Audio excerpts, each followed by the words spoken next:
킬바사 소시지 들어보셨나요? 유튜브에서 엄청 많이 보이는 소시지죠. 편의점에 가면 존쿡 델리미트의 킬바사 소시지를 쉽게 볼 수 있는데요. 이건 고유한 상품 이름이 아니라 폴란드에서 먹는 소시지 종류입니다. 정확히는 키에우바사 소시지인데요. 영어식으로는 킬바사라고 읽죠. 폴란드에선 반건조나 건조된 형태로 먹지만 국내에선 한국인의 입맛에 맞게 개량되어 팔고 있고요. 키에우바사도 샤키트리 중 하나입니다. 몇 년 전부터 샤키트리라는 키워드를 자주 접할 수 있는데요. 유달리 한국에선 지난 몇십 년간 샤키트리 문화가 자리를 못 잡았습니다. 가격대가 좀 있어서 그런가 하고 생각하실 수도 있겠지만요. 당대 가장 비싼 아파트라고 불렸던 타워 팰리스에서조차 외면받았었죠. 오늘은 한국에서의 샤키트리 시장에 대해서 한번 얘기해볼까 합니다. 제가 살라미 같은 샤키트리를 굉장히 좋아하기 때문에 개인적으로는 좀 신나는데요. 저는 김밥이고요. 제가 오늘 떠먹여드릴 이야기 샤키트리라는 신세계입니다. 인류는 음식을 보존해 먹는데 진심이었습니다. 우리나라도 김치나 장아찌, 젓갈, 강고등어, 굴비 같은 보존식을 많이 만들어 먹었죠. 하지만 한국에서 보기 힘들었던 보존식이 하나 있습니다. 바로 육류죠.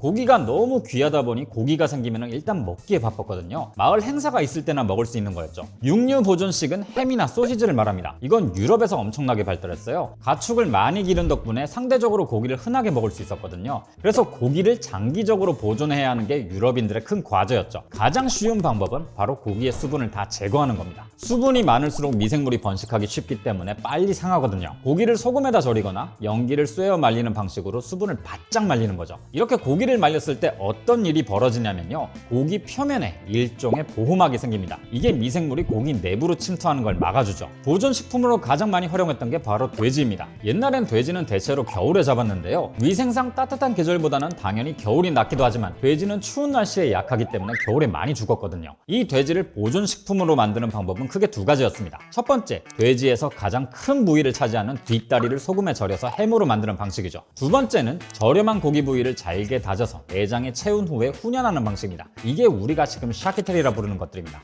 고대 프랑스어로 익힌 고기란 뜻인데요. 하몽이나 프로슈토, 초리조, 파스트라미 등이 있죠. 요즘에는 한국에서도 쉽게 볼 수 있습니다. 고기를 오래 보관하기 위해서 만들어진 말하자면 기능성 음식인데요. 이렇게 해서 먹었더니 오히려 풍미가 더 깊어지는 걸 발견한 거예요. 이건 고기가 숙성될 때 굉장한 일이 벌어지기 때문입니다. 고기의 단백질이 아미노산으로 천천히 분해되고 감칠맛을 내는 글루탐산의 농도가 엄청나게 증가하는데요. 쉽게 말하자면 고기의 단백질이 MSG로 변한다는 겁니다. 숙성 기간이 길수록 진한 감칠맛을 내고요. 이래서 샤키테리는 숙성과 발효의 과학 그 자체라고 말합니다. 햄과 소시지 문화는 각 나라마다 조금씩 다르게 발전했어요. 잠봉, 하몽, 프로슈토 이 단어는 모두 같은 뜻이지만 각기 다른 나라에서 만들어졌기 때문에 맛은 확실히 다 다릅니다. 들어가는 돼지의 품종, 먹이, 부재료가 다 다르거든요. 예를 들어 하몽이 묵직하고 강력한 숙성의 풍미가 느껴진다면 프로슈토는 좀 더 가볍고 섬세한 풍미를 가지고 있죠. 숙성용 문화는 해방 이후에 한국에도 들어왔습니다. 하지만 그냥 햄을 흉내내는 정도였지 유럽의 햄과는 거리가 멀었죠. 분홍 소시지나 어육 소시지가 최선이었거든요. 당시 분홍 소시지의 원재료를 보면 돼지고기 향을 입힌 밀가루에 가깝죠. 그나마 한국의 햄 문화가 발전하기 시작한 건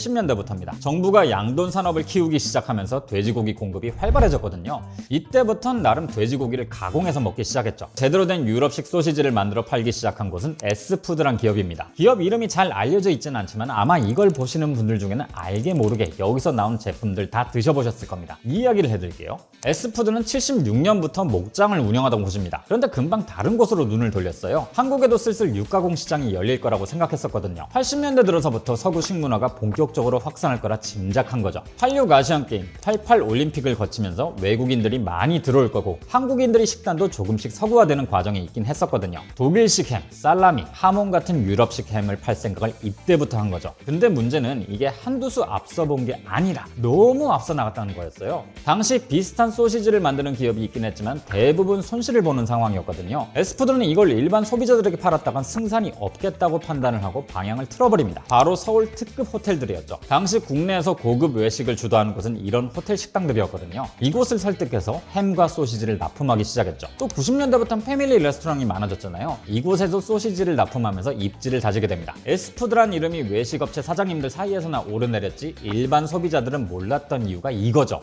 이곳이 소비자들에게 알려지게 된 건 S푸드가 새로운 브랜드를 만들면서부터입니다. 존쿡 델리미트 2005년에 출범한 곳인데 생각보다 오래됐죠? 당시는 국내에 육가공 시장이 열린 지 20년 정도쯤 되던 때입니다. 그런데 예나 지금이나 일반 소비자들을 대상으로 한 육가공 시장은 거기서 거기였어요. 큰 변화가 없었죠. 존쿡 델리미트가 이 황무지 같은 시장을 한번 개척해봐야겠다는 생각을 하게 돼요. 20년 전엔 기업을 상대하는 걸로 노선을 잡았지만 이제는 한번 해볼 만하다고 느껴졌거든요. 사실 존쿡 델리미트가 출범하기 3년 전인 2002년 S푸드는 일반 소비자들을 상대로 하몽을 팔았던 적이 있긴 합니다. 타겟은 고소득 소비자층이었기 때문에 당시 국내에서 가장 비싼 아파트로 알려져 있던 타워팰리스에서 판매를 했어요. 여기에 사는 사람들이라면 하몽에 익숙할 거고 이게 구매로 이어질 거라고 생각했죠. 그런데 안 팔립니다. 여기 사는 사람들에게조차 하몽은 낯선 음식이었거든요. S푸드는 오만 가지 생각이 들었을 거예요. 이걸 팔려면 하몽을 알리는 작업부터 해야 되는 거였죠. 이때 S푸드는 브랜딩과 공간이 필요하다고 판단을 하게 됩니다. 미국의 베테랑 육가공 명점과 협력해서 오리지널 스타일로 햄과 소시지,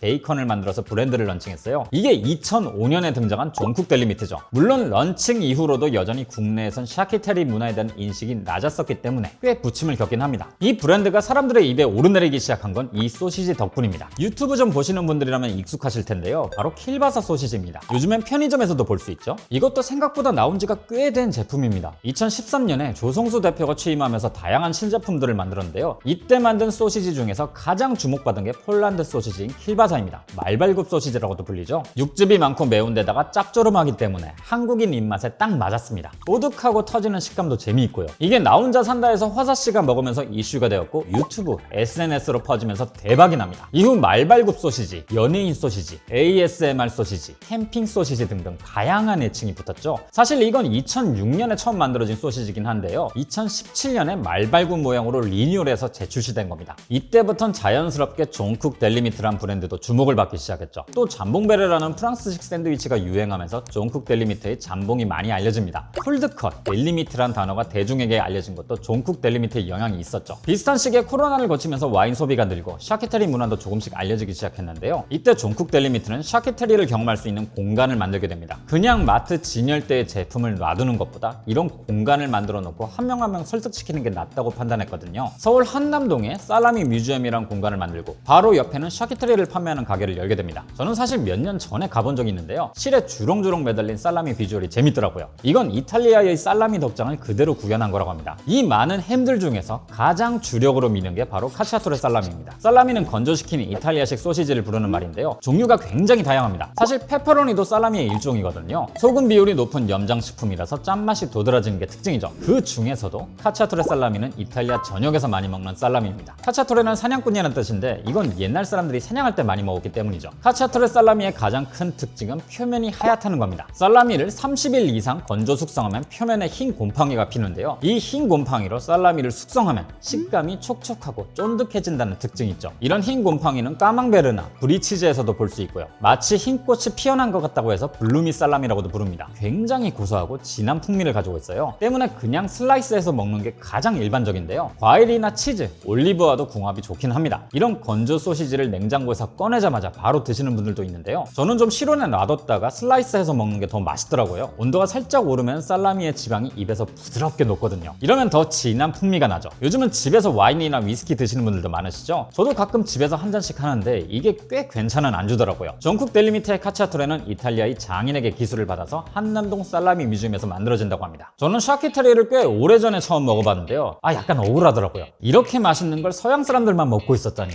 한국에도 좀 다양한 샤키테리가 들어갔으면 좋겠다 싶더라고요. 아마 비슷한 생각하시는 분들이 많으실 겁니다. 지방에서 나오는 특유의 향과 질감, 또 발효에서 나오는 감칠맛이 진짜 중독성이 있거든요. 보셨다시피 이 샤키테리 시장이 한국에 자리 잡기까지는 굉장히 오랜 시간이 걸렸습니다. 서구 식단이 빠르게 들어와서 자리 잡았지만 샤키테리만큼은 아니었죠. 그간 한국에선 오랫동안 외면받았지만 앞으로는 점점 더 발전하지 않을까 예상해보는데요. 생각해보니 숙성을 거쳐야지만 제대로 된 맛을 내는 소시지와 한국의 샤키테리 시장은 비슷한 길을 걷고 있지 않나 하는 생각도 드네요. 오늘은 이런 샤키테리와 위스키 한 잔의 여유를 가져보셔도 좋을 것 같습니다. 그럼 저는 다음에 뵙겠습니다.